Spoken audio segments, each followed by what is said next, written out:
नमस्कार दोस्तों, रीट एग्जाम 27 फरवरी 2025 को होगा। उसके लिए एक ऐसी कंप्लीट मैराथन वीडियो लेकर आया हूं जिसमें सीडीपी के क्वेश्चन, हिंदी के क्वेश्चन, एसएसटी के क्वेश्चन मात्र एक वीडियो में आपको कराऊंगा। पहला क्वेश्चन यहां पर कहता है, विकास का कौन सा आयाम नोम चॉम्स्की के सिद्धांतों से प्रभावित हुआ है? तो इस क्वेश्चन का राइट आंसर पहला ऑप्शन यहां पर हो जाएगा, भाषा विकास, जो कि नोम चॉम्स्की के सिद्धांतों से प्रभावित हुआ है। क्वेश्चन नंबर 2 यहां पर कहता है, स्वभाव में व्यक्तिगत विभिन्नताएं आधारभूत रूप से जन्मजात होती हैं, है ना। जो व्यक्ति में जो विभिन्नताएं देखने को मिलती हैं बेसिकली, तो वे जन्मजात ही होती हैं, है ना। तो चलिए बात कर लेते हैं यहाँ पर क्वेश्चन नंबर 3 की। किसने व्यक्तित्व के किसी भी सिद्धांत को प्रतिपादित नहीं किया है? आपको यहाँ पर नहीं वाला बताना है। किस व्यक्ति ने कोई भी सिद्धांत व्यक्तित्व के बारे में नहीं दिया है? तो इस क्वेश्चन का यहाँ पर राइट आंसर हो जाएगा वीएफ स्किनर, है ना। यहाँ पर पहला वाला राइट आंसर हो जाएगा।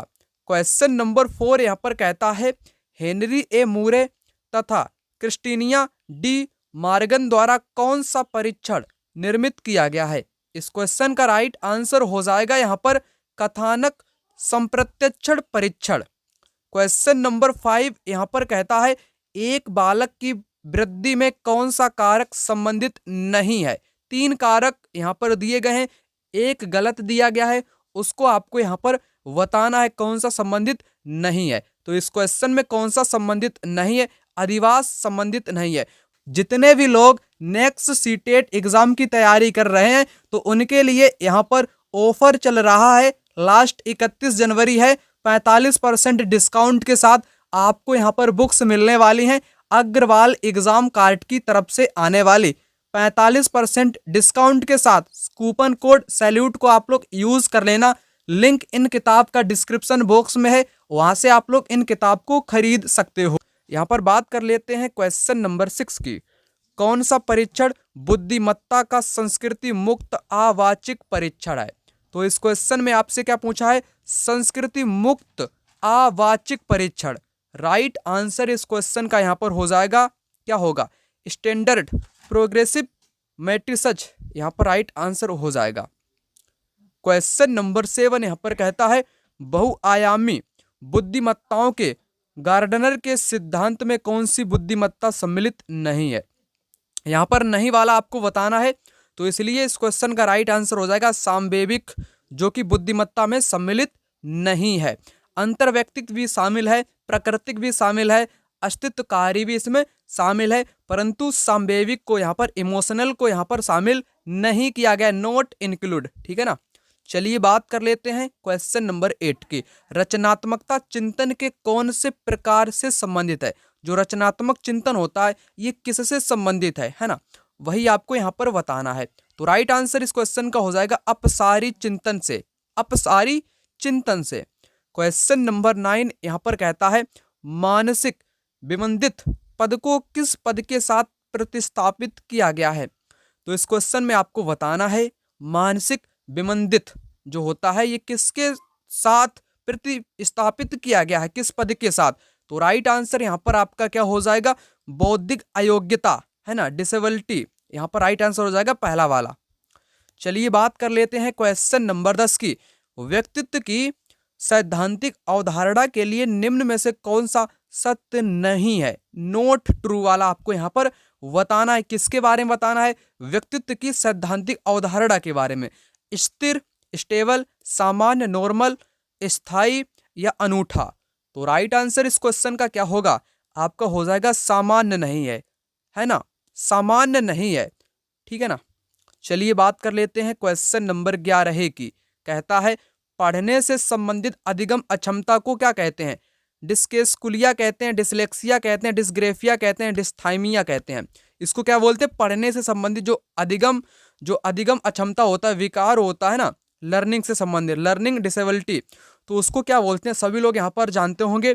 तो इस क्वेश्चन का आंसर आप लोग कमेंट बॉक्स में बताएंगे। क्या करेंगे?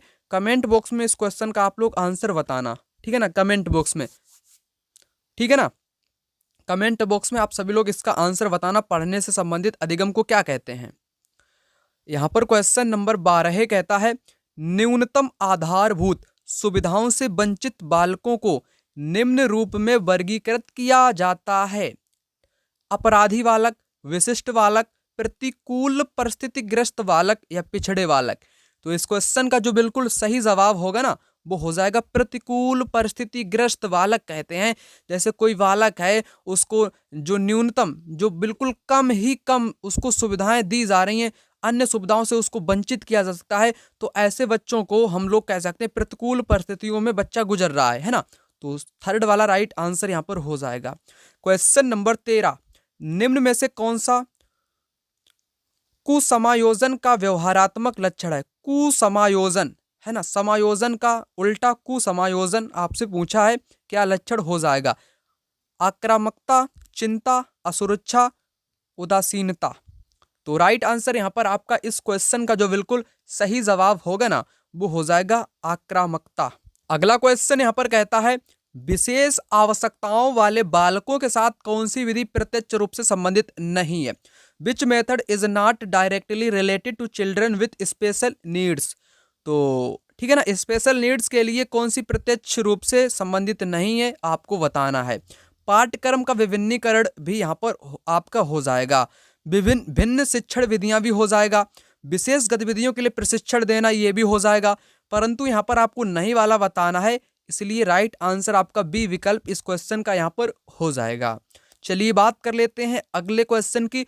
अगला क्वेश्चन यहाँ पर कहता है 15 नंबर का है इवान पावलोव द्वारा प्रतिपादित शास्त्रीय अनुबंधन सिद्धांत अधिगम को निम्न द्वारा समझाया जाता है।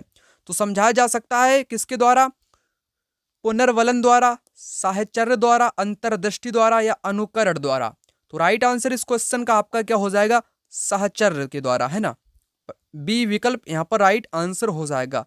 क्वेश्चन नंबर 16, निम्न में से कौन सी बालकों के लिए अधिगम की प्रक्रिया नहीं है? नहीं आपसे पूछा है। प्रतिबिंबन, तर्क, परिपक्वता या कल्पना।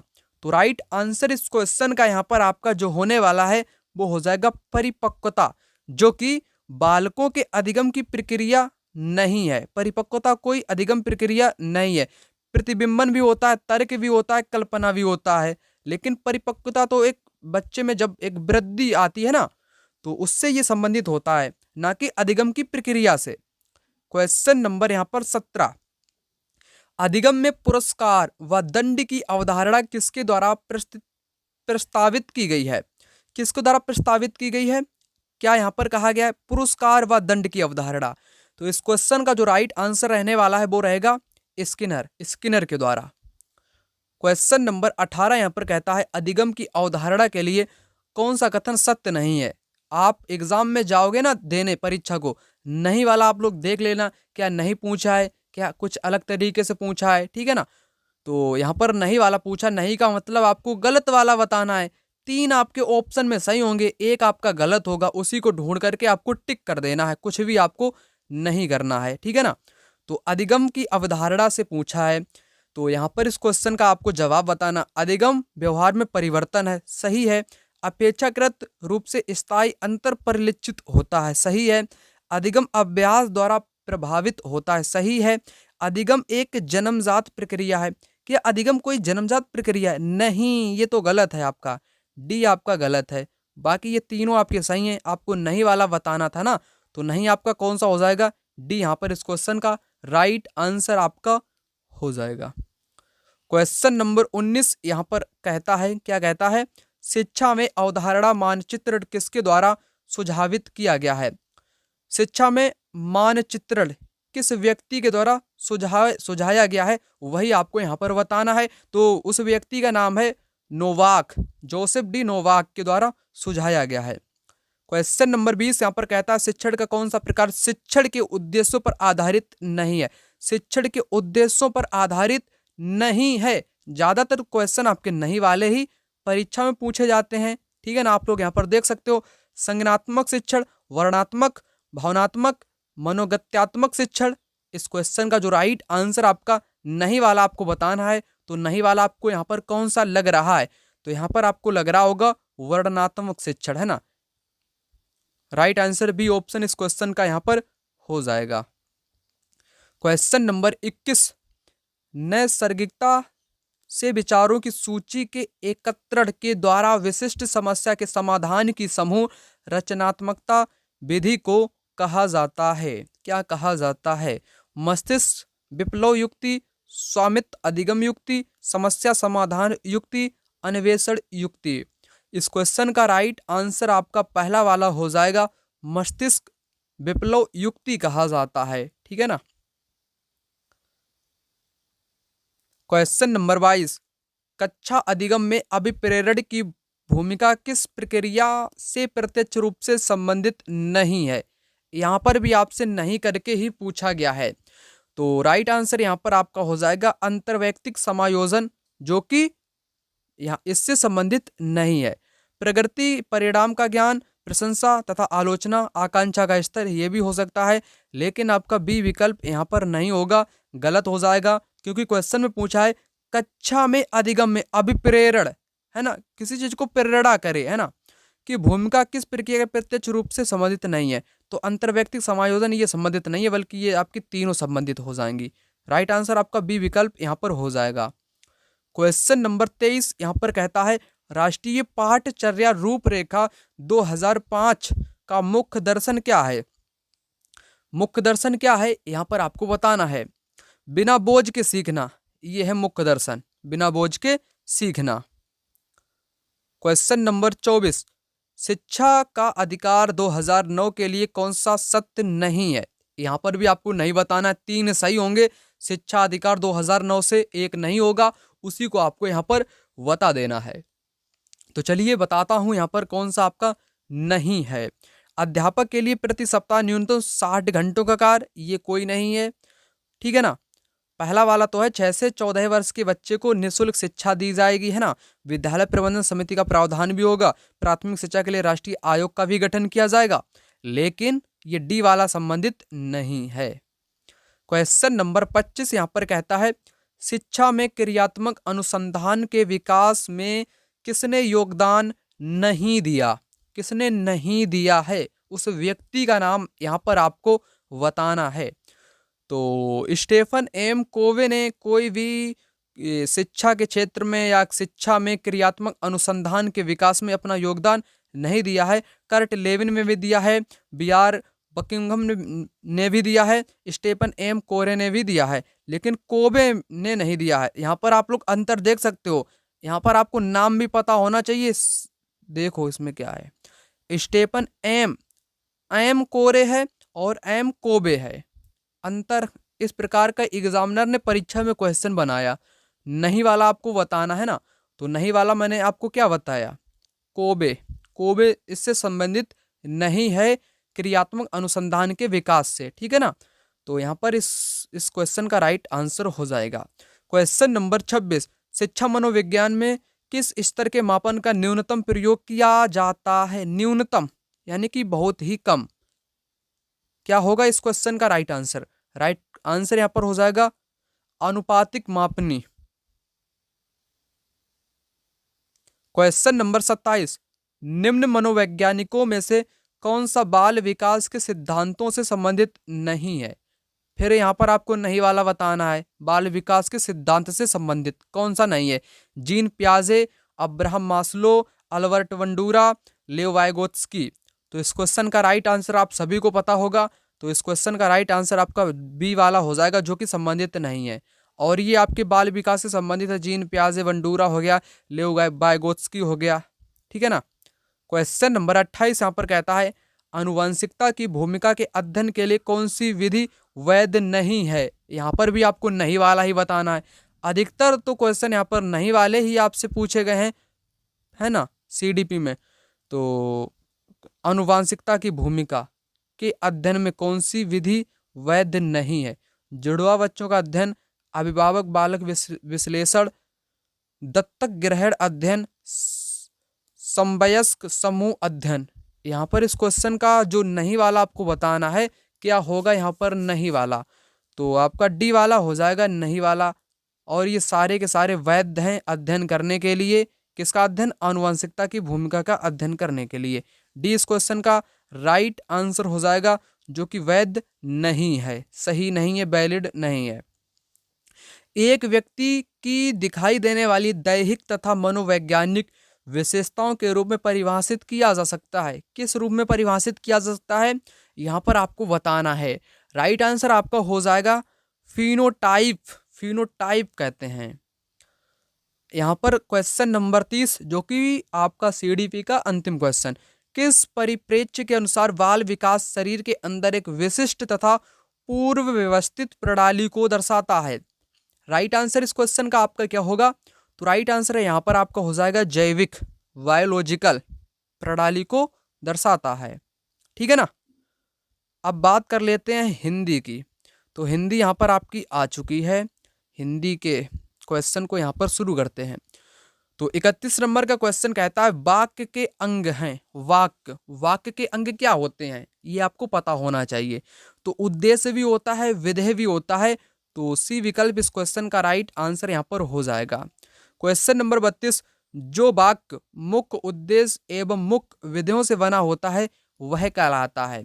वह क्या कहलाता है, यहाँ पर आपको बताना है। तो वह प्रधान उपवाक्य कहलाता है। क्या कहलाता है, प्रधान उपवाक्य कहलाता है। टोपी उछालना मुहावरे का अर्थ क्या है, टोपी उछालना। तो इसका मतलब होता है अपमानित करना, कि टोपी उछाल दी मेरी, वो कर दिया, है ना। तो अपमानित करना, ठीक है ना, अपमानित करना होता है इसका मतलब।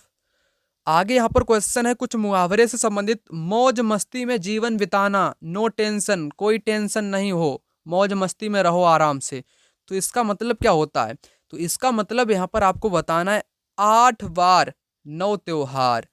8 बार में 9 त्योहार मना लो। जैसे 8 दिन है आपके पास, आपने 9 त्योहार मना लिए, यानी कि आपकी जिंदगी एकदम मौज मस्ती से बीत रही है, यही मतलब होता है इसका। ठीक है ना।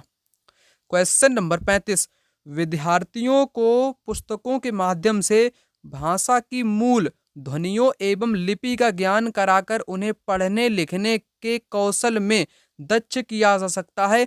इस विधि को क्या कहते हैं, यानी कि किताब के माध्यम से बच्चों की जो किताब की जो मूल ध्वनि है, लिपि है, उसको समझा देना है ना। तो इस विधि को क्या कहते हैं, इस विधि को किस नाम से जाना जाता है। यहाँ पर इस क्वेश्चन का राइट आंसर हो जाएगा पाठ्य पुस्तक विधि इसको कहते हैं। ठीक है ना, क्योंकि पाठ्य पुस्तक की ही बात की गई है। डोल्टन प्रणाली का आविष्कार किसने किया, तो व्यवहार यहाँ पर क्या हो जाएगा, पार्क हस्टर्ट ने किया। पार्क हस्टर्ट ने किया डोल्टन प्रणाली का आविष्कार। क्वेश्चन नंबर 37, ब्लूम उपागम के अनुसार शिक्षा की त्रिपदी प्रक्रिया में सम्मिलित पद कौन सा है, आपको बताना है। राइट आंसर यहाँ पर इस क्वेश्चन का हो जाएगा व्यवहार परिवर्तन। क्वेश्चन नंबर 38, सुंदर अनुलेख की आवश्यक शर्त क्या है। सुंदर अनुलेख की आवश्यक शर्त क्या है, राइट आंसर आपको बताना है। अनुलेख में अक्षरों की बनावट वैसी ही होनी चाहिए जैसा कि आदर्श लेख में हो। सी विकल्प इस क्वेश्चन का सही आंसर। क्वेश्चन नंबर 39 यहाँ पर कहता है भाषा शिक्षण का दृश्य श्रव्य साधन है। दृश्य का मतलब होता है देखना और श्रव्य का मतलब होता है क्या होता है, सुनना। ऐसी सामग्री जो सुनी भी जा सके, देखी भी जा सके, वही वाला आपको बताना जिसको सुन भी सकते हैं, देख भी सकते हैं। तो नाटकीय करण को हम लोग देख भी सकते हैं मंच पे, है ना, या मंच से नीचे की ओर देख सकते हैं और सुन भी सकते हैं। चित्र को हम तुम देख सकते हैं लेकिन सुन थोड़ी ना सकते हैं। जैसे दीवार में कोई चित्र बना है, घोड़े दौड़ते दिखाई देते हैं, नदियां बह रही हैं चित्र में, नदियों की आवाज़ थोड़ी ना आपके पास में आएगी, ना ही घोड़े की दौड़ने की आवाज़ आएगी। तो नाटकीकरण यहाँ पर सबसे उपयुक्त आंसर हो जाएगा। चार्ट आपको चित्र दिखाएगा, ना कि सुन चार्ट अपने अपने आप से बोलेगा। ठीक है ना। राइट आंसर क्या होगा, डी विकल्प यहाँ पर हो जाएगा, नाटकीकरण। क्वेश्चन नंबर 40 यहाँ पर क्या कहता है, क्वेश्चन नंबर 40 यहाँ पर कहता है इनमें से पाठ्य पुस्तक के आंतरिक रूप में सम्मिलित तत्व नहीं है। जैसे ये किताब है, इसके अंदर कौन सा नहीं है वही आपको बताना है। किताब के अंदर भाषा भी होती है, विषय सामग्री भी होती है, शैली भी होती है, लेकिन जिल्द तो आपकी बाहर होती है। जो जो किताब का जो कवर रहता है बाहर वाला, उसको कह सकते हो जिल्द। आंतरिक पूछा है ना, नहीं वाला पूछा है, तो ये आपके अंदर हो जाएंगे ये तीनों, ये बाहर हो जाएगा, तो यही गलत है, यानी कि नहीं वाला है, नहीं वाला बताना है, तो राइट आंसर जिल्द यहाँ पर हो जाएगा। कमेंट बॉक्स में कमेंट करके बता देना, ठीक है ना। कंटिन्यू क्लास चाहिए आपको, नहीं चाहिए। यहाँ पर 41 नंबर का क्वेश्चन, निम्नलिखित में से भाषा पुस्तकालय का लाभ कौन सा है। और कमेंट बॉक्स में ये भी बता देना राजस्थान से कौन कौन इस वीडियो को यहाँ पर देख रहा है। राजस्थान वाले कमेंट बॉक्स में कमेंट करके छाप देना, ठीक है ना। और वीडियो को अपने मित्रों के साथ एकदम बेहतरीन ढंग से फैला देना, सभी के पास पहुंच जाए, ठीक है ना। तो निम्नलिखित में से भाषा पुस्तकालय का लाभ कौन सा है। भाषा पुस्तकालय का लाभ, लाभ क्या होता है पुस्तकालय का, सभी लोग जानते हो। लाइब्रेरी का लाभ क्या होता है, ठीक है ना। कक्षा शिक्षण में पूर्ति हो सके, सही दिया गया है। स्वाध्याय के लिए अवसर हो सके, यानी कि स्वयं से चीजों को पढ़ सकें, तो दोनों यहाँ पर आपके हो जाएंगे। सी विकल्प इस क्वेश्चन का राइट आंसर यहाँ पर हो जाएगा। क्वेश्चन नंबर 42, इनमें से मौखिक परीक्षाओं का गुण है। मौखिक, मौखिक का मतलब क्या होता है। मौखिक, मौखिक का मतलब क्या होता है, वही आपसे यहाँ पर पूछा गया है। तो इस क्वेश्चन का राइट आंसर आपका हो जाएगा, इन परीक्षाओं से विद्यार्थी के 3 भाषा शैली, सुनने, पढ़ने और बोलने का एक साथ मापन किया जा सकता है, वही आपकी मौखिक परीक्षा का गुण होता है। यानी कि बच्चे को बोलने के लिए प्रेरित करते हैं, पढ़ने के लिए, बोलने के लिए, सुनने के लिए, यही आपकी मौखिक परीक्षाओं का गुण होता है। क्वेश्चन नंबर 43 यहाँ पर कहता है, क्या कहता है, निम्नलिखित में से उपलब्धि परीक्षण के निर्माण हेतु सम्मिलित पदों में से कौन सा पद नहीं है।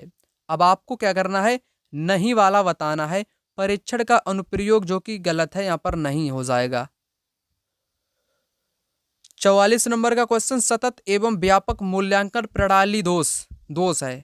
तो यहाँ पर इस क्वेश्चन का राइट आंसर आपका हो जाएगा, विद्यार्थी पर वर्ष भर परीक्षा का भय बना रहता है, जिससे उसका स्वाभाविक विकास प्रभावित होता है, जो कि एक दोष है ना। अब ये एक पैराग्राफ दिया गया है, गद्यांश को पढ़कर आपको उत्तर देने हैं। तो गद्यांश को यहाँ पर फटाक से पढ़कर आपको समझा देता हूँ किसके बारे में बात कही गई है। गद्यांश को सबसे पहले आप लोग मत पढ़ा करो एग्जाम देने से पहले, ठीक है ना। सबसे पहले आप क्वेश्चन को देखा करो, क्वेश्चन में क्या कहा गया है। सबसे पहले है ट्रेजेडी। ट्रेजेडी शब्द की उत्पत्ति किस आधार पर हुई है। और एक है सुधाकर का पर्यायवाची क्या है, और जिसकी संवेदना के रूप में अनुभूति हो, ठीक है ना। गद्यांश में आपको ढूंढ करके बताना है ना। सबसे पहले क्या है, ट्रेजेडी। ट्रेजेडी को आपको ढूंढना है। ट्रेजेडी यहाँ पर लिखा है, ट्रेजेडी ये शब्द लिखा हुआ है, ठीक है ना। ट्रेजेडी लिखा हुआ है ना। तो क्या है, अब इसको यहाँ पर देख लेते हैं। तमस पंजाब की भीषण ट्रेजेडी रह गया।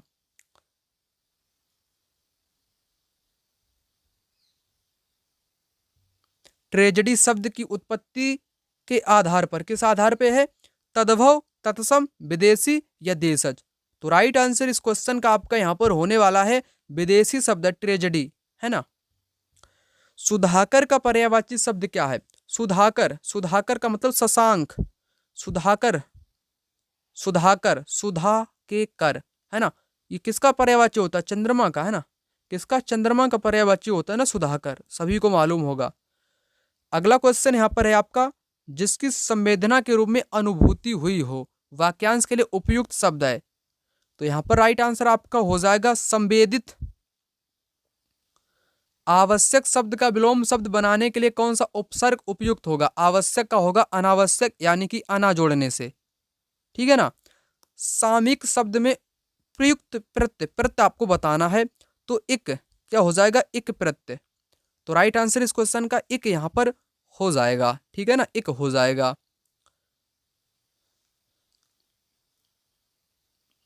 निहितार्थ शब्द में संति है। निहितार्थ, निहितार्थ 2 शब्दों से मिलकर बना है। यहां पर लिख देता हूं, निहित प्लस अर्थ। तो यहां पर आ है, यहां पर भी आ है। अब इन दोनों को जब हम लोग जोड़ेंगे तो बड़ा ता बन जाएगा, है ना। निहितार्थ यानी कि दीर्घ स्वर संधि है इसमें, कौन सी, दीर्घ स्वर संधि है। तो राइट आंसर बी ऑप्शन यहां पर आपका हो जाएगा। क्वेश्चन नंबर 51 कुछ इस प्रकार से, निम्नलिखित शब्दों में से अव्यय नहीं है। अव्यय नहीं है, नहीं वाला आपको बताना है। अधिक, जब, पूर्व, रचना। राइट आंसर इस क्वेश्चन का यहां पर आपका हो जाएगा जब। जब क्या होता है, कुछ भी अव्यय नहीं है। अधिक से शब्द बन जाएगा, पूर्व से बन जाएगा, रचना से, है ना। ये जब नहीं है। अगला क्वेश्चन यहाँ पर कहता है अनुसार शब्द में कौन सा समास है। अनुसार, अनु के सार, ठीक है ना। अनुसार का जो शब्द है इसमें आपका समास पूछा है। अव्ययभाव होगा, तत्पुरुष होगा, द्वंद्व होगा, द्विगु होगा। सबसे पहले इन समास के बारे में आपको बता देता हूं ताकि आपको यहाँ पर सुविधा हो सके। सबसे पहले आपको राइट आंसर बताता हूं। इस क्वेश्चन का जो राइट आंसर आपका हो जाएगा, क्या हो जाएगा, क्या होगा यहाँ पर, क्या द्विगु समास हो जाएगा यहाँ पर, क्या हो सकता है यहाँ पर। इस क्वेश्चन का जो राइट आंसर होगा ना वो हो जाएगा अव्ययभाव समास।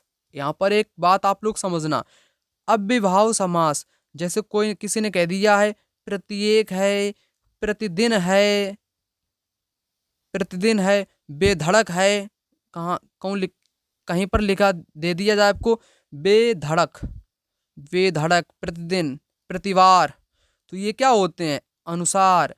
इनका कोई एक विशेष अर्थ नहीं निकलता है शब्दों को तोड़ने से, है ना। तो ये आपके आते किस में हैं, ये आपके आते हैं अव्ययभाव समास में।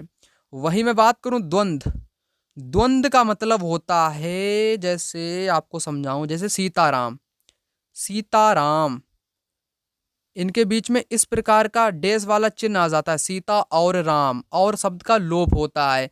जैसे राधा कृष्ण, सीताराम, ठीक है ना। माता पिता, जैसे माता पिता दे दिया जाए, माता पिता, तो इसमें और शब्द का लोप होता है, इस ये वाला चिन्ह आता है, तो आप लोग समझना ना द्वंद्व समास है। और द्विगु में क्या आता है, ये संख्यावाची होता है। क्या होता है, संख्यावाची होता है। संख्यावाची का मतलब कहना चाहूंगा, जैसे त्रिफला दे दिया जाए, तीन फलों का समूह, ठीक है ना। अठन्नी, आठ आनों का समूह। त्रिभवन, तीन भवनों का समूह, ठीक है ना। तो इस प्रकार से ये आपके द्विगु में आते हैं जो संख्यावाची होते हैं। अगला क्वेश्चन यहाँ पर पूछा है लोभ शब्द में कौन सी संज्ञा है। तो लोभ शब्द में भाववाचक है, जो भाव से उठे। लोभ आपको दिखाई थोड़ी ना देगा, लोग भाव में करते हैं कि लोभ हो गया ये वो, है ना। तो ये भाववाचक में आता है लोभ। आगे यहाँ पर क्वेश्चन आपका एक और यहाँ पर पैराग्राफ दिया गया है, जिसको पढ़ करके आपको यहाँ पर आंसर देने हैं। चलिए आपको बताता हूँ। यहाँ पर क्वेश्चन है जातियाँ शब्द का एक वचन होगा। जाति, जाति कैसा लिखा जाता है, जाति ऐसा लिखा जाता है। जातियाँ शब्द का होगा जाति, यह जातीय होगा। तो यहाँ पर राइट आंसर मैंने आपको क्या बताया, इस क्वेश्चन का जो सबसे उपयुक्त दोस्तों आंसर होगा वो हो जाएगा जाति। आगे यहाँ पर क्वेश्चन है, यहाँ पर कहता है हिमायती शब्द का अर्थ है हिमायती, हिम प्लस आयती, हिम प्लस आयती, हिमायती हो गया। हिम का मतलब होता है बर्फ। हिम का मतलब क्या होता है दोस्तों, हिम का मतलब होता है बर्फ। और आयती का मतलब क्या होता है, आयताकार थोड़ी ना होगा। हिमायती, ये हिम बर्फ वाला हिम से नहीं लिया जाएगा, ठीक है ना। हिमालय होता तो बर्फ से ले लेते।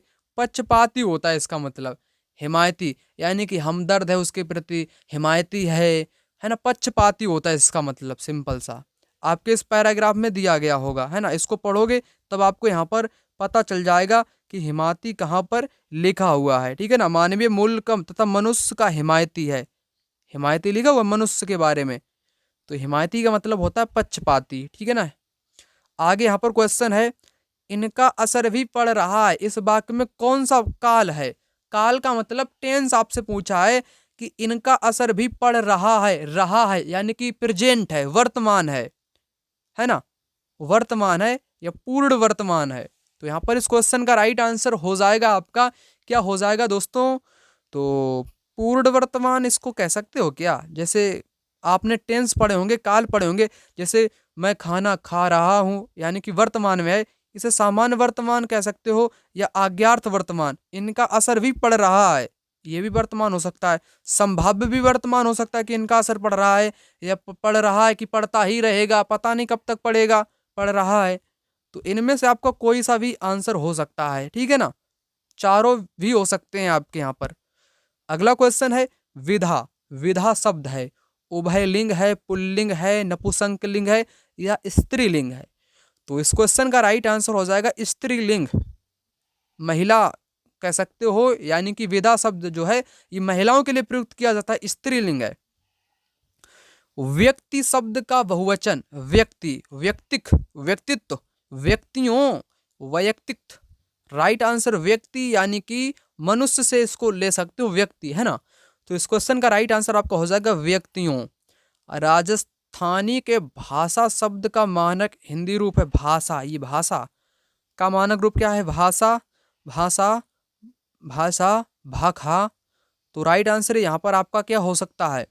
तो राइट आंसर आपका हो जाएगा ये वाला भाषा, जिसे शुद्ध में बोलते हैं। राजस्थान में इसको भाषा को ऐसे बोला जाता है या लिखा जाता है मानक रूप से, ठीक है ना।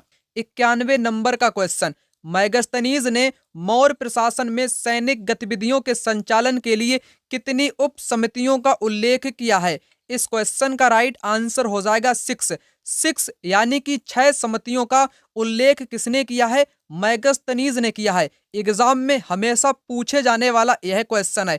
आपको यहां पर बताना चाहूंगा, मैगस्थनीज जो कि चंद्रगुप्त मौर्य के दरबार में आने वाला एक विदेशी भूगोलवेत्ता आप लोग कह सकते हो, जो कि सेल्यूकस निकेटर का एक राजदूत था। किसका राजदूत था?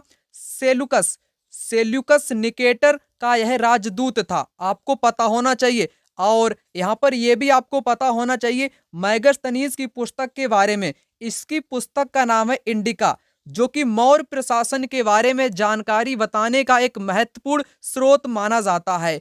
इसने कुल 6 समितियों के बारे में बताया है। कौन कौन सी वे समितियां हैं? एक तो पहली आपकी है हाथी विभाग, है ना। हाथी विभाग के बारे में, घोड़े विभाग के बारे में बताया है, रथ विभाग के बारे में बताया है, नौसेना विभाग के बारे में इसने बताया है, और उसी के साथ आपूर्ति तथा परिवहन विभाग के बारे में मेगस्थनीज ने अपनी पुस्तक इंडिका में जानकारी बताई है। चलिए बात करेंगे 92 नंबर के क्वेश्चन की। गुप्त काल में ब्राह्मणों को जो भूमि दान दी जाती थी उसे क्या कहते थे? उसे कहते थे अग्रसार। क्या बोलते थे? अग्रसार उसे बोलते थे, ठीक है ना। वेलन वगाई जो भूमि थी, यह चोल काल में दान दी जाने वाली भूमि थी, जो कि किसानों को दी जाती थी। किसको दी जाती थी?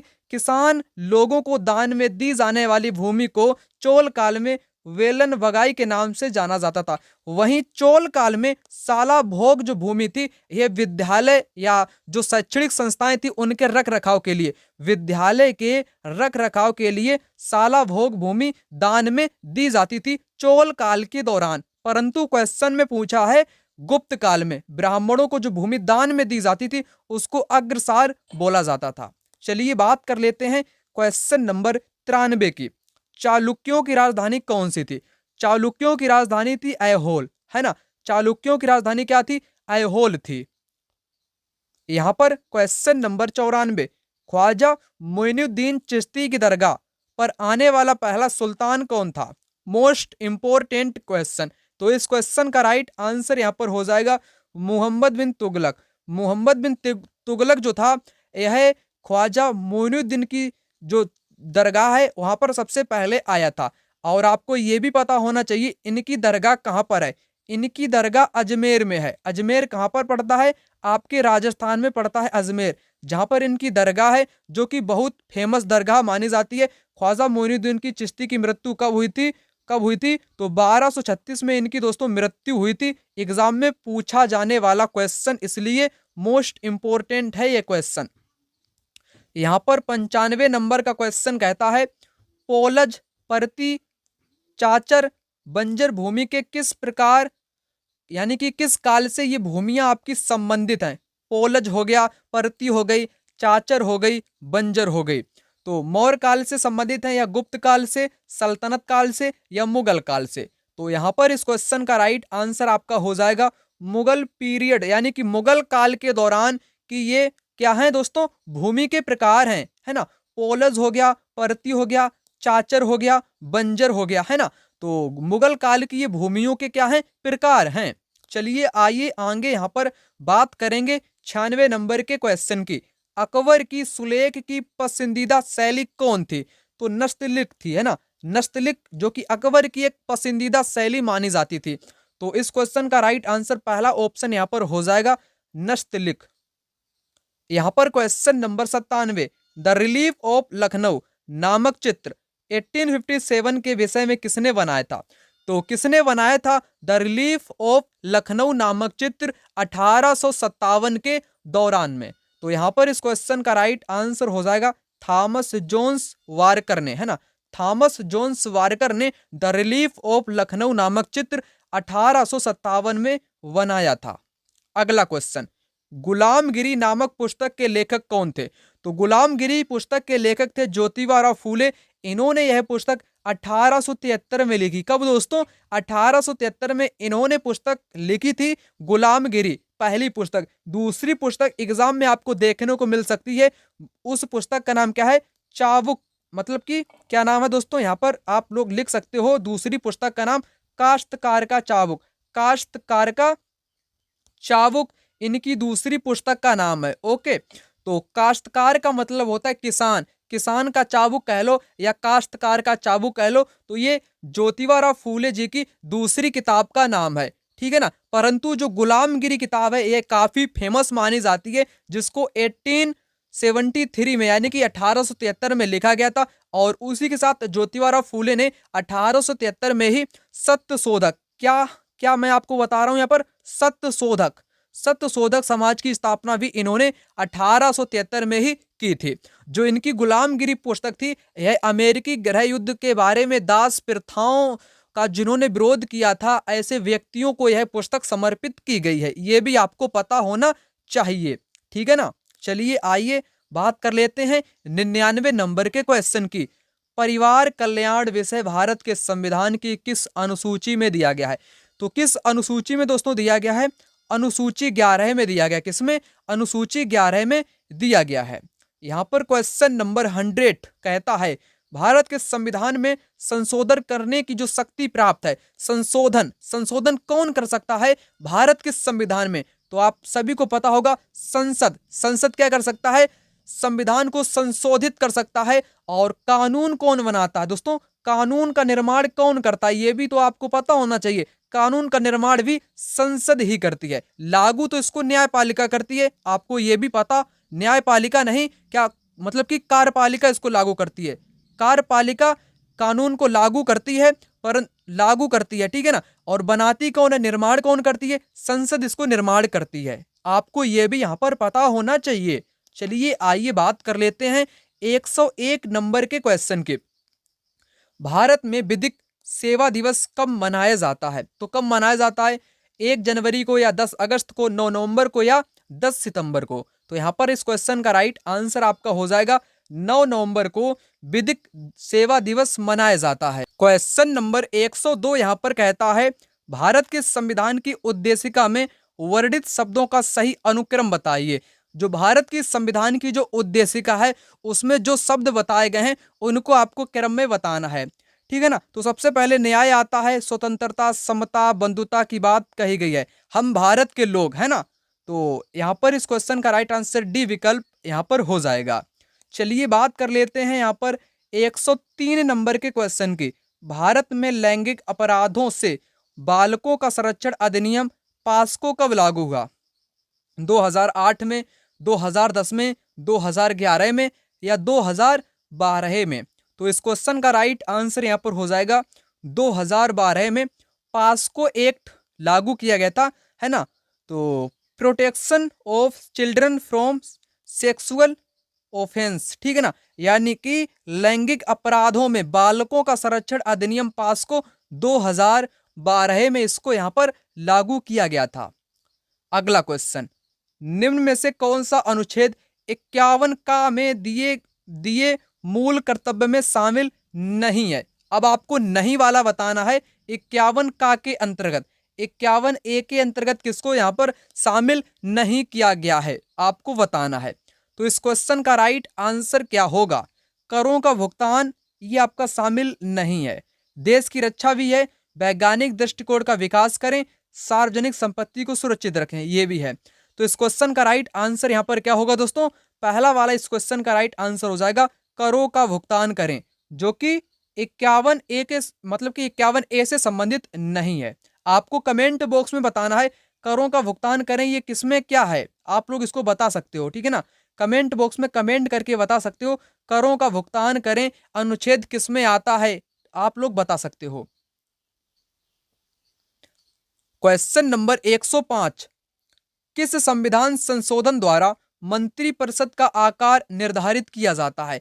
तो किस संविधान के द्वारा मंत्रिपरिषद का जो साइज होता है उसको चेंज किया जा सकता है या आकार निर्धारित किया जा सकता है?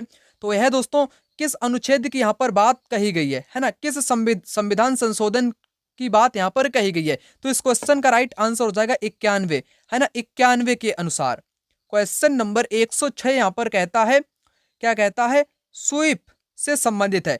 स्वीप किससे संबंधित होता है यहाँ पर बताना है। मतदाता जागरूकता कार्यक्रम से संबंधित है स्वीप। तो पहला ऑप्शन यहाँ पर राइट आंसर हो जाएगा। 107 नंबर का क्वेश्चन, दो राज्यों के मध्य विवाद उच्चतम न्यायालय के किस क्षेत्राधिकार का हिस्सा है? तो है दोस्तों किसका हिस्सा है? मौलिक अधिकार का हिस्सा है। पहला वाला राइट आंसर यहाँ पर हो जाएगा। क्वेश्चन नंबर 108, मूल संरचना का सिद्धांत न्यायपालिका के किस बाद में प्रतिपादित किया गया था? A.K. गोपालन, केशवानंद भारती, गोकलनाथ, S.R. बोम्मई। तो इस क्वेश्चन का यहाँ पर राइट आंसर हो जाएगा केशवानंद भारती केस के दौरान मूल संरचना का सिद्धांत न्यायपालिका में प्रतिपादित किया गया था। राइट आंसर इस क्वेश्चन का B option, Keshavananda Bharati case, है ना, बाद में यह प्रतिपादित किया गया था मूल संरचना का सिद्धांत। क्वेश्चन नंबर 119 यहाँ पर कहता है, निम्न में से कौन सा कथन असत्य है? अब आपको यहाँ पर फॉल्स वाला बताना है, गलत वाला बताना है। 3 यहाँ पर आपके सही होंगे, 1 गलत होगा। गलत वाले को ढूंढ करके आपको यहाँ पर बता देना है। पृथ्वी को नीला ग्रह कहा जाता है। पृथ्वी को क्या कहते हैं दोस्तों? नीला ग्रह भी कहा जाता है। क्यों कहा जाता है? क्योंकि 70% से अधिक पृथ्वी के धरातल पर जल ही जल पाया जाता है, इसलिए पृथ्वी को नीले ग्रह के नाम से भी जाना जाता है। शुक्र को पृथ्वी का जुड़वा ग्रह माना जाता है। क्यों माना जाता है? क्योंकि इसका आकार पृथ्वी के आकार से मिलता जुलता है। इसको चमकीला ग्रह, पृथ्वी की बहन, भोर का तारा, सांझ का तारा, चमकीला ग्रह, विभिन्न नामों से भी इसको जाना जाता है। शनि एक आंतरिक ग्रह है। बुध सूर्य के चारों ओर परिक्रमण 88 दिनों में पूरा करता है, ये भी बात सही है। शनि एक आंतरिक ग्रह है, जो कि बात बिल्कुल यहाँ पर गलत कही गई है। आंतरिक नहीं है, ये एक बाह्य ग्रह है। शनि कैसा ग्रह है दोस्तों? शनि एक बाह्य ग्रह है, आपको पता होना चाहिए। तो इस क्वेश्चन का राइट आंसर गाइस क्या होगा आपका? तो सी वाला यहाँ पर राइट आंसर आपका हो जाएगा, क्योंकि असत्य आपको यहाँ पर बताना था। ठीक है ना, ये भी आपको पता होना चाहिए। यहाँ पर अगला क्वेश्चन दोस्तों बहुत इंपॉर्टेंट आप लोग कह सकते हो, 110 नंबर का। जब 0 देशांतर पर सुबह के 10 बज रहे हैं तो 15 डिग्री पूर्वी देशांतर पर कितना समय होगा? इस प्रकार के क्वेश्चन सीटेट परीक्षा में अधिक से अधिक पूछे जाते हैं और इस बार भी देखने को मिले हैं हर बार, है ना। 2 से 3 हर बार एग्जाम में पूछे गए क्वेश्चन है। तो रीट एग्जाम में भी आपसे 1-2 क्वेश्चन पूछे जा सकते हैं टाइम वाले। तो इसको आप लोग कैसे सोल्व करोगे? तो बिल्कुल आसान वाला तरीका आपको यहाँ पर बताऊंगा, जिससे कि क्वेश्चन आपका एक भी ना छूटे। तो इस टाइप के कैसे क्वेश्चन करोगे? तो सबसे पहले आपको 3 चीजें याद रखनी है। कितनी चीजें? 3 चीजें याद रखोगे तो क्वेश्चन आपका सोल्व हो जाएगा। पहली चीज क्या है? अगर पूरब का टाइम पूछे, पूरब का टाइम हमेशा ग्रीनविच के टाइम से आगे होता है। ग्रीनविच के टाइम से हमेशा आगे होता है पूरब का टाइम। वहीं अगर पश्चिम का टाइम अगर आपसे पूछे कि पश्चिम में कितना टाइम होगा, तो पश्चिम का टाइम ग्रीनविच के टाइम से हमेशा पीछे होता है, ये भी आपको याद रखना है। और तीसरी बात क्या है? 1 डिग्री में ना 4 मिनट होते हैं। बस आपको 3 चीजें याद रखनी है। 1 डिग्री में 4 मिनट होते हैं बस। आइए क्वेश्चन को यहाँ पर देखते हैं। 0 डिग्री देशांतर पर सुबह के 10 बज रहे हैं, बिल्कुल बज रहे हैं, कोई दिक्कत नहीं। 15 डिग्री पूर्वी देशांतर का टाइम आपसे पूछा है। कितना पूछा है? 15 डिग्री पूर्वी का। तो 1 डिग्री अभी मैंने आपको बताया ना 4 मिनट, तो 15 डिग्री में कितने मिनट होंगे? अब आपको 15 डिग्री में ना 4 का गुणा आप लोग करोगे तभी तो मिनट आएगा। 15 चौके 60, यानी कि 60 मिनट आएगा। 60 मिनट में दोस्तों कितने घंटे होते हैं? अब आप कहोगे कि सर 1 घंटा होता है, तो 1 घंटा टाइम यहाँ पर आ जाएगा। कितना आएगा? 1 घंटा टाइम आएगा। यहाँ पर 10 बज रहे हैं, पूरब का टाइम हमेशा आगे होता है ना। तो 10 में आप लोग 1 घंटा आगे करोगे, 1 घंटा ऐड करोगे ना, तब आपका क्या बजेगा? 11 बजेगा। सुबह का 11 बजेगा, प्रातः का 11 बजेगा। तो इस क्वेश्चन का राइट आंसर आपका पहला ऑप्शन यहाँ पर हो जाएगा। आप लोग आसान तरीके से समझ चुके होंगे इस क्वेश्चन को। यहाँ पर लिखा पूर्वी देशांतर। पूरब का टाइम हमेशा आगे होता है। अगर यहाँ पर पश्चिम लिखा रहता तो सुबह के 9 बजता, ये भी आपको पता होना चाहिए। अगर लिखा होता पश्चिमी देशांतर का टाइम बताओ, तब आपको 9 बजा होना चाहिए था। यहाँ पर पूर्वी लिखा, पूर्वी का टाइम आगे हो जाएगा ना 11 बजे। कमेंट बॉक्स में कमेंट करके अपनी राय अवश्य यहाँ पर दे देना कि इस क्वेश्चन को आपको समझ में आया या नहीं आया। तो मैं अगली यानी कि नेक्स्ट वीडियो में आपको अच्छे ढंग से बताने का प्रयास करूंगा। अगर आपने अभी तक इस चैनल को सब्सक्राइब नहीं किया है तो सब्सक्राइब कर लो। सब्सक्राइब करने में आपका क्या जाता है, आपके लिए उपयोगी वीडियो लास्ट टाइम तक प्रदान करूंगा, ठीक है ना। और वीडियो को भी लाइक कर देना। यहाँ पर 111 नंबर का क्वेश्चन, भूपर्पटी के नीचे वह स्थान जहाँ भूकंपन आरंभ होता है वह कहलाता है। तो सबसे पहले जहाँ पर भूकंप का अनुभव किया जाता है, जहाँ पर भूकंप प्रारंभ होता है, उस स्थान को किस नाम से जानते हैं? तो उस स्थान को जानते हैं उद्गम केंद्र के नाम से, है ना। उद्गम केंद्र के नाम से इसको जाना जाता है। 112 नंबर का क्वेश्चन कहता है भूकंप और ज्वालामुखी घटित होने के कारण क्या है? अंतर्जनित, बहिर्जनित, अंतर्जनित व बहिर्जनित सौर मंडल बल। तो सबसे उपयुक्त आपका यहाँ पर सी वाला हो जाएगा। भूकंप और ज्वालामुखी कभी कभी आते हैं, ये आंतरिक बल के कारण भी आते हैं और बाहरी बल के कारण भी आते हैं। तो इसलिए इस क्वेश्चन का राइट आंसर सी ऑप्शन यहाँ पर सबसे उपयुक्त आपका हो जाएगा, ठीक है ना। अगर किसी व्यक्ति ने इस क्वेश्चन का आंसर आपको बताना चाहूं, आपका ए भी हो सकता है, बी भी हो सकता है और सी भी हो सकता है, डी नहीं हो सकता है। तो एग्जाम में कई बार ऐसा होता है, एक क्वेश्चन के 2 ऑप्शन ठीक माने जाते हैं, यानी कि सही माने जाते हैं। तो आपका सी भी यहाँ पर आपका सही हो जाएगा और ए भी आपका सही हो जाएगा, बी भी सही हो जाएगा, ठीक है ना।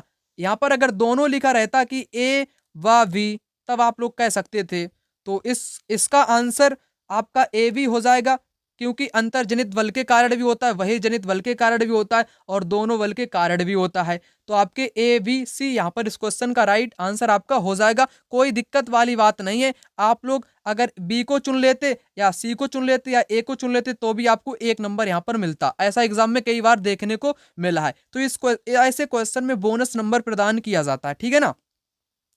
113 नंबर का क्वेश्चन, अगुलहास धारा कौन से महासागर से प्रवाहित होती है? तो अगुलहास की धारा दोस्तों किस महासागर से आपकी प्रवाहित होती है, यहां पर आपको बताना था। तो राइट आंसर हो जाएगा हिंद महासागर से, है ना, इंडियन ओशन से। नेक्स्ट, भारतीय पुरातत्व सर्वेक्षण के पहले जनरल कौन थे? तो पहले जनरल आपके अलेक्जेंडर कनिंघम थे या सर जॉन मार्शल थे? तो इनका जो आपका आंसर होगा, जो बिल्कुल सही आंसर यहाँ पर दोस्तों हो जाएगा, वो हो जाएगा अलेक्जेंडर कनिंघम, जो कि भारतीय पुरातत्व सर्वेक्षण के पहले जनरल थे, अलेक्जेंडर कनिंघम। ऐसी बात मेरे हिसाब से जो 12th की, जो आपकी 12th की जो NCERT है ना, 12th की NCERT हिस्ट्री का जो पहला वाला टॉपिक है, वहां से ये क्वेश्चन मेरे हिसाब से पूछा गया है। क्योंकि NCERT में ना पुरातत्व विभाग के सर्वेक्षण की बात तो कक्षा 12 वाली किताब में ही की गई है मेरे हिसाब से। तो वहां से ये एग्जाम में क्वेश्चन पूछा गया है, अलेक्जेंडर कनिंघम। उसके बाद जॉन मार्शल भी, इन्होंने भी योगदान दिया था, जिसने सिंधु घाटी सभ्यता को वैश्विक स्तर पर घोषित कर दिया था, है ना, जॉन मार्शल ने। राइट आंसर अलेक्जेंडर कनिंघम यहाँ पर होगा, जो कि भारत के पुरातत्व विभाग के सर्वेक्षण के पहले जनरल थे। अगला क्वेश्चन यहाँ पर कहता है थेरी गाथा के संबंध में कौन सा सत्य है? थेरी गाथा, थेरी गाथा किसमें आती है? ये आपके बौद्ध धर्म में थेरी गाथा का उल्लेख किया गया है। यह सुत्त पिटक का हिस्सा होता है, सही बात यहाँ पर कही गई है। इसमें भिक्खुनियों द्वारा रचित छंदों का संकलन किया गया है, सही दिया गया है। यह विनय पिटक का हिस्सा है, विनय पिटक का हिस्सा नहीं है बल्कि सुत्त पिटक का हिस्सा है। तो आपका यहाँ पर थर्ड वाला है वो यहाँ पर गलत है। जिन में थर्ड लिखा है उसको सबसे पहले आप लोगों को काट देना है, बचेगा बी वाला, जो कि इस क्वेश्चन का यहाँ पर राइट आंसर पहला, दूसरा और चौथा यहाँ पर हो जाएगा। इसमें महिलाओं के सामाजिक और आध्यात्मिक अनुभवों के बारे में अंतर्दृष्टि मिलती है, ये सही हो जाएगा। सुत्त पिटक का भी हिस्सा है, जो बौद्ध धर्म के भिक्खुनियों द्वारा इसको रचित किया गया है, ठीक है ना, रचा गया है। तो राइट आंसर आपका यहाँ पर हो जाएगा, ठीक है ना।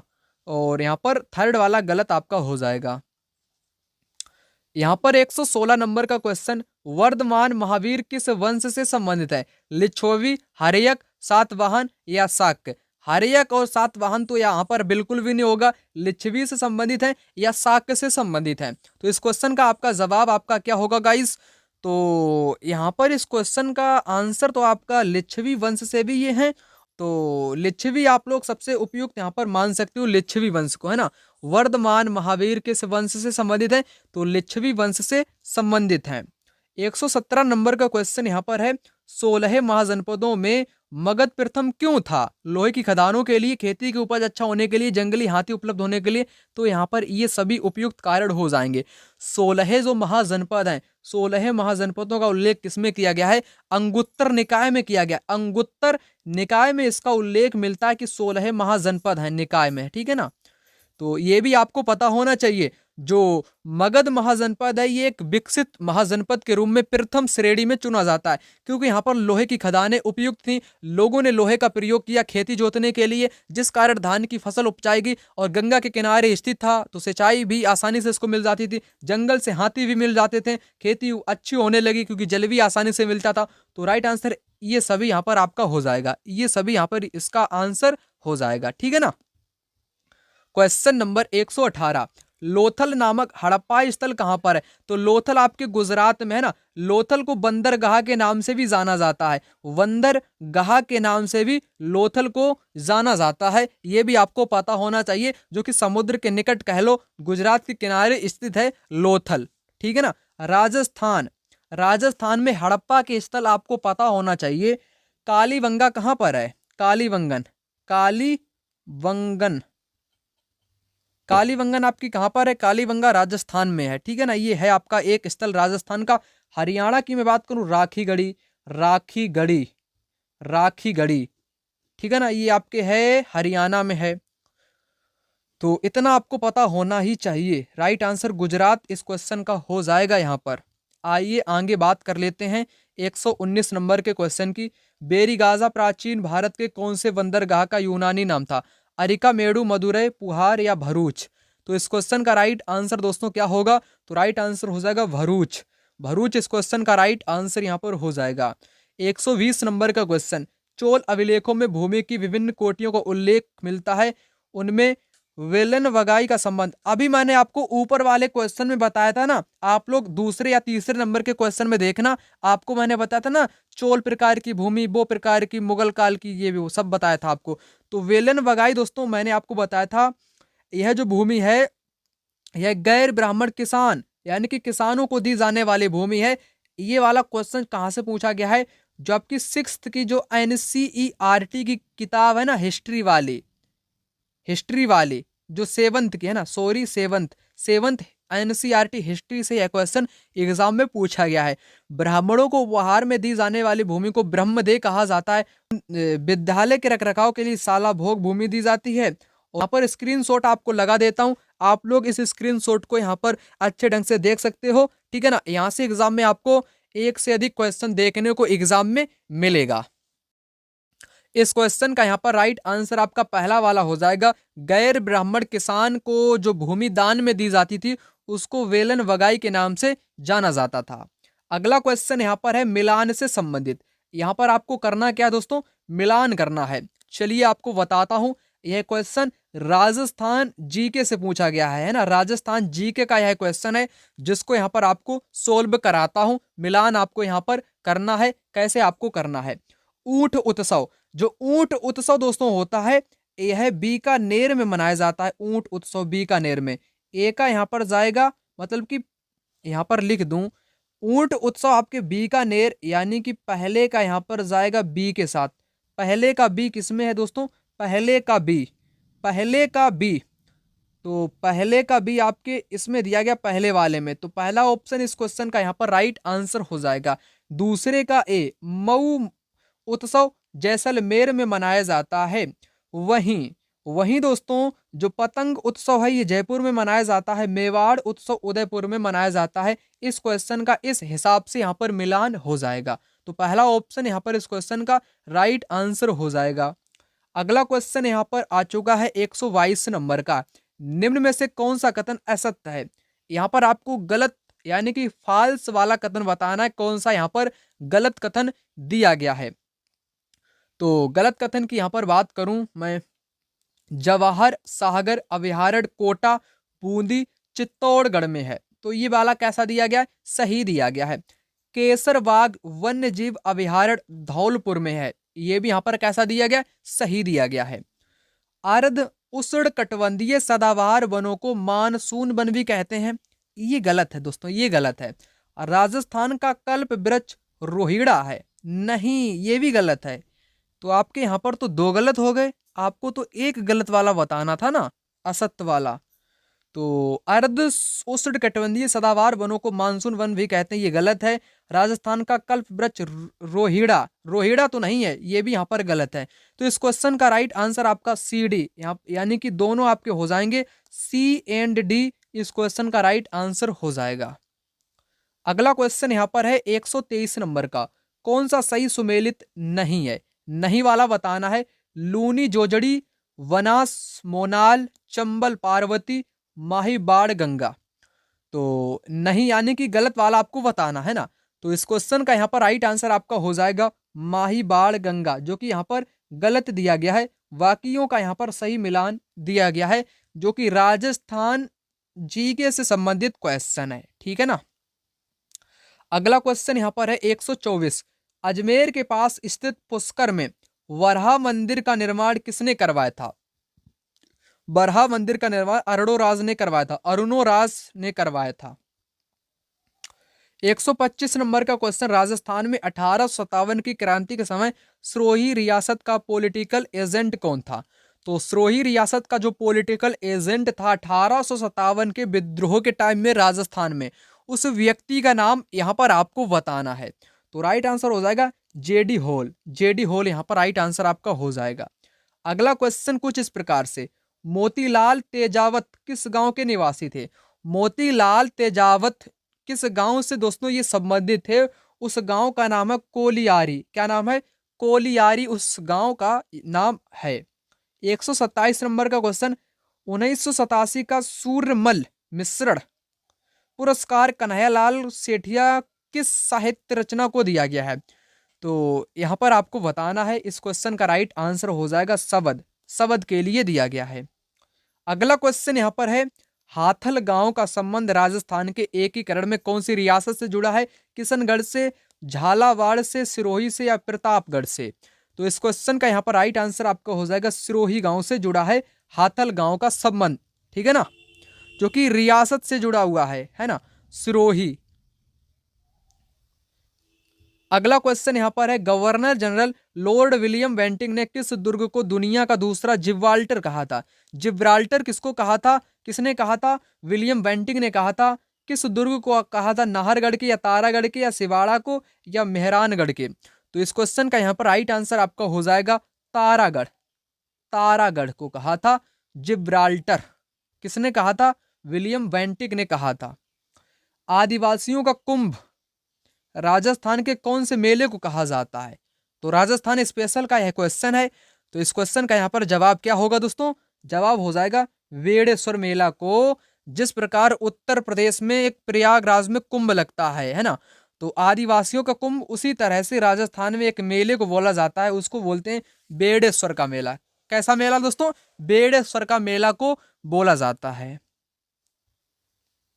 अगला क्वेश्चन, थमरडेयो थेड्योआड धुस्सी नामक आभूषण महिलाओं द्वारा कहाँ धारण किए जाते हैं, सिर में, कंठ में, कमर में या हाथ में। आप लोगों को बताना चाहूं, जो आभूषण है राजस्थान के महिलाओं के, एक बार आप लोग देख लेना इनको, ठीक है ना। आभूषण से भी एग्जाम में बहुत बार क्वेश्चन पूछे जाते हैं, जिनकी भाषा आप लोग देख सकते हो कैसी कैसी यहाँ पर है, यानी कि एक प्रकार से कठिन भाषा है। तो आभूषण वाले को आपको ध्यान में रख करके इनको भी आपको तैयार कर लेना है कि महिलाओं के आभूषण कौन कौन से, उनके नाम क्या है, वो कंठ में पहनती हैं, कमर में पहनती हैं, या हाथ में, या सिर में, या गले में। तो ये भी आपको पता होना चाहिए। इस क्वेश्चन का जो राइट आंसर यहाँ पर दोस्तों हो जाएगा, वो हो जाएगा कंठ। कंठ, कंठ की जगह यहाँ पर गला होना चाहिए ना, इंग्लिश में लिखा है ना नेक, तो गले में ये महिलाएं यहाँ पर धारण करती हैं। अगला question, Maharaja school of arts and craft की स्थापना किस राजधानी शासक द्वारा करवाई गई। सवाई जयसिंह, सवाई राम सिंह, जगत सिंह या जसवंत सिंह। तो इस क्वेश्चन का राइट आंसर गाइज यहाँ पर आपका क्या होगा, यहाँ पर हो जाएगा सवाई राम सिंह के द्वारा Maharaja school of arts and crafts की स्थापना की गई थी। अगला क्वेश्चन, बालर नृत्य किसके द्वारा किया जाता है? स्त्री के द्वारा या पुरुष के द्वारा या दोनों के द्वारा या इनमें से कोई के द्वारा नहीं। तो यहाँ पर इस क्वेश्चन का राइट आंसर आपका हो जाएगा स्त्री व पुरुष दोनों के द्वारा बालर नृत्य किया जाता है, बालर डांस। अगला क्वेश्चन यहाँ पर कहता है, निम्न में से किस उद्देश्य की संप्राप्ति पर विद्यार्थी किसी मानचित्र में अंकित अशुद्धियों को सही कर सकता है? ये क्वेश्चन आपके एसएसटी पेडागोजी के हैं। कैसे क्वेश्चन है? एसएसटी पेडागोजी के क्वेश्चन है। तो यहाँ पर इस क्वेश्चन का राइट आंसर आपका क्या होगा? यहाँ पर हो जाएगा क्रियात्मक कौशलों का विकास करके अशुद्धियों को सही कर सकता है मानचित्र के। तो राइट आंसर आपका डी विकल्प यहाँ पर हो जाएगा। अगला क्वेश्चन, शिक्षा नई पीढ़ी के समाजीकरण के अतिरिक्त कुछ नहीं है, ये किसने कहा था? दुर्खिम ने, बोसिंग ने, अरस्तू ने या टीपी नन ने? तो इस क्वेश्चन का यहाँ पर राइट आंसर आपका हो जाएगा दुर्खिम ने कहा था। दुर्खिम दोस्तों कौन है? एक बहुत बड़ा एक समाज शास्त्री है दुर्खिम। अगला, model of understanding level of teaching के नाम से किसको जाना जाता है? किसको जाना जाता है? हार्वर्ड मॉडल को या मॉरिसन मॉडल को, आशुवल मॉडल को या टर्नर टीचिंग मॉडल को? तो इस क्वेश्चन का यहाँ पर राइट आंसर आपका हो जाएगा मॉरिसन मॉडल को। मॉरिसन मॉडल को model of understanding level of teaching के नाम से जाना जाता है। अगला क्वेश्चन यहाँ पर कुछ इस प्रकार से, निम्न में से बेंजामिन ब्लूम के संख्यात्मक पक्ष से संबंधित कौन सा शिक्षण उद्देश्य नहीं है? नहीं वाला यहाँ पर आपको बताना है। 3 सही होंगे उनके बारे में, ब्लूम के बारे में, एक नहीं होगा, उसी को आपको यहाँ पर बता देना है, ठीक है ना। अधिग्रहण नहीं उन्होंने बताया है, और अधिग्रहण उद्देश्य नहीं बताया है, ये गलत है। ज्ञान विश्लेषण मूल्यांकन ये तो बताया है। तो राइट आंसर बी वाला यहाँ पर हो जाएगा, क्योंकि नहीं आपसे पूछा था। अगला क्वेश्चन, अनुदेशन तकनीकी की प्रकृति के अनुसार प्रायोजना विधि संबंधित है। अध्यापक नियंत्रित अनुदेशन क्या होगा इस क्वेश्चन का राइट आंसर? तो राइट आंसर आपका यहाँ पर हो जाएगा जीसीआई, समूह नियंत्रित अनुदेशन। राइट आंसर डी आप पर हो जाएगा। अगला क्वेश्चन कुछ इस प्रकार से, मूल्यांकन एवं मापन के संबंध का निर्धारण किस सूत्र द्वारा किया जाता है? तो वह सूत्र आपको यहाँ पर बताना है। तो इस क्वेश्चन का राइट आंसर यहाँ पर हो जाएगा मूल्यांकन इज इक्वल टू मापन प्लस मूल्य निर्धारण। मापन और मूल्य निर्धारण के बराबर होता है मूल्यांकन। अगला क्वेश्चन कुछ इस प्रकार से, निम्न में से कौन सा पद प्रायोजना विधि का भाग नहीं है? नहीं वाला आपको यहाँ पर बताना है, कौन सा यहाँ पर नहीं वाला हो जाएगा। तो सूचना का विश्लेषण ये ऐसा नहीं होता, ये भाग नहीं है। प्रयोजना का चुनाव भी होता है, प्रयोजना का मूल्यांकन भी होता है, परिस्थिति उत्पन्न करना भी होता है, विश्लेषण यहाँ पर नहीं होता है। अगला 141, राष्ट्रीय शिक्षा नीति 1986 में मूल्यांकन को निरंतर और व्यापक बनाने के अंतर्गत निम्न सुझाव नहीं दिया गया है। नहीं वाला यहाँ पर भी आपको बताना है, कौन सा सुझाव नहीं दिया गया है। तो मूल्यांकन लक्ष्य निर्धारित होना चाहिए, ये तो दिया गया है। मूल्यांकन का स्वरूप व्यापक होना चाहिए, दिया गया है। मूल्यांकन निरंतर किया जाना चाहिए, दिया गया है। प्रश्न पत्र निर्माण में अध्यापकों को गहन प्रशिक्षण की आवश्यकता नहीं है, होती है न, ये नहीं लिखा ना, तो इसलिए इस क्वेश्चन का राइट आंसर आपका डी विकल्प यहां पर हो जाएगा। अगला क्वेश्चन, कक्षा शिक्षण में तुलनात्मक अध्ययन के लिए उपयोगी होता है। क्या उपयोगी होता है? पोस्टर, समय तालिकाएं, रेखा चित्र या ग्राफ? तो यहां पर इस क्वेश्चन का राइट आंसर आपका हो जाएगा ग्राफ। ग्राफ यहां पर राइट आंसर हो जाएगा ग्राफ। अगला, प्राचीन एवं वर्तमान काल की संस्कृति एवं लोक जीवन का छात्र प्रत्यक्ष रूप से ज्ञान प्राप्त करता है। भ्रमण से, अवलोकन से, संग्रहालय से या उपरोक्त सभी थे? तो यहाँ पर प्रत्यक्ष की बात करेगी, जिससे कि बच्चा अपनी आंखों से किसी चीज को देख के अनुभव कर सके, वही एक प्रकार से प्रत्यक्ष होता है। तो भ्रमण करके भी वो प्रत्यक्ष देख सकता है, संग्रहालय में बच्चा जाएगा तो अपनी आंखों से देख सकता है, अवलोकन भी कर सकता है। क्या उपरोक्त सभी इस क्वेश्चन का राइट आंसर होगा? तो यहाँ पर इस क्वेश्चन का राइट आंसर तो मेरे हिसाब से यहाँ पर सभी हो जाएगा। भ्रमण भी हो जाएगा, संग्रहालय भी हो जाएगा, अवलोकन भी हो जाएगा, ठीक है ना। सभी आपके हो जाएंगे और सभी नहीं भी होंगे, क्योंकि अगर किसी भ्रमण सबसे उपयुक्त कहीं कहीं पर माना जाता है, है ना। संग्रहालय भी प्रत्यक्ष ज्ञान प्राप्त हो सकता है, अवलोकन से भी प्रत्यक्ष ज्ञान प्राप्त होता है, इन सभी से भी हो सकता है। अगर किसी भी कैंडिडेट ने अगर भ्रमण लगाया तो भी उसको 1 नंबर मिलेगा, अगर किसी ने संग्रहालय लगाया तो भी उसको 1 नंबर मिलेगा, अवलोकन लगाया तभी भी उसको 1 नंबर मिलेगा, उपरोक्त सभी लगाए तभी भी उसको 1 नंबर मिलेगा। ठीक है ना, तो यहाँ पर आपके सभी सही हैं। अगला, उत्तर भारतीय मैदान में बाढ़ निर्मित नए युवा निक्षेपों को कहा जाता है वांगर, खादर, बावर या तराई। राइट आंसर इस क्वेश्चन का यहाँ पर क्या होगा? तो राइट आंसर यहाँ पर आपका हो जाएगा, उसको खादर बोलते हैं। नए को खादर बोलते, पुराने को वांगर बोलते हैं। अगला, भारत में बहुतायात में पाए जाने वाला वन वन कौन सा है? भारत में किस प्रकार के वन सबसे अधिक मात्रा में पाए जाते हैं? तो वह वन है आपका उष्णकटिबंधीय पर्णपाती वन। ट्रॉपिकल वन जो होते हैं ना, पर्णपाती वन उष्णकटिबंधीय वाले, वे भारत में सर्वाधिक पाए जाते हैं। अगला, कौन सी फसल को सुनहरा रेशा के नाम से जानते हैं? तो सुनहरा रेशा के नाम से दोस्तों जूट को जानते हैं। जूट का उत्पादन बंगाल में अधिक होता है, बंगाल वाले क्षेत्र में। जूट उत्पादन के लिए उच्च तापमान और भारी वर्षा की जरूरत होती है। धात्विक खनिज युग्म है मैग्नीज, तावा, तावा ग्रेफाइट, लोहा अभ्रक, अभ्रक डोलोमाइट। राइट आंसर इस क्वेश्चन का यहाँ पर गाइज आपका हो जाएगा पहला वाला, मैग्नीज, तावा, जो कि धात्विक हैं। कैसे धात्विक हैं? ग्रेफाइट आपका धात्विक नहीं होता है, डोलोमाइट अभ्रक धात्विक नहीं होता है, लोहा अभ्रक नहीं होता है ना। तो पहला वाला यहाँ पर राइट आंसर आपका हो जाएगा।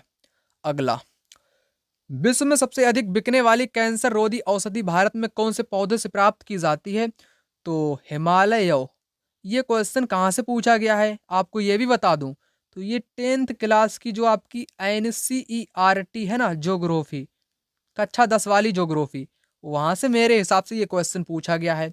ठीक है ना, हिमालय यव के जो पौधे हैं ना, ये कैंसर की औषधि के रूप में बहुत मात्रा में इनका यूज हो रहा है, और जिस कारण ये वनस्पतियां आपके खत्म होने की कगार पे हैं। ऐसा मैं नहीं कह रहा हूं, ऐसी आपकी पुस्तक NCERT में बताया गया है हिमालय यव के बारे में।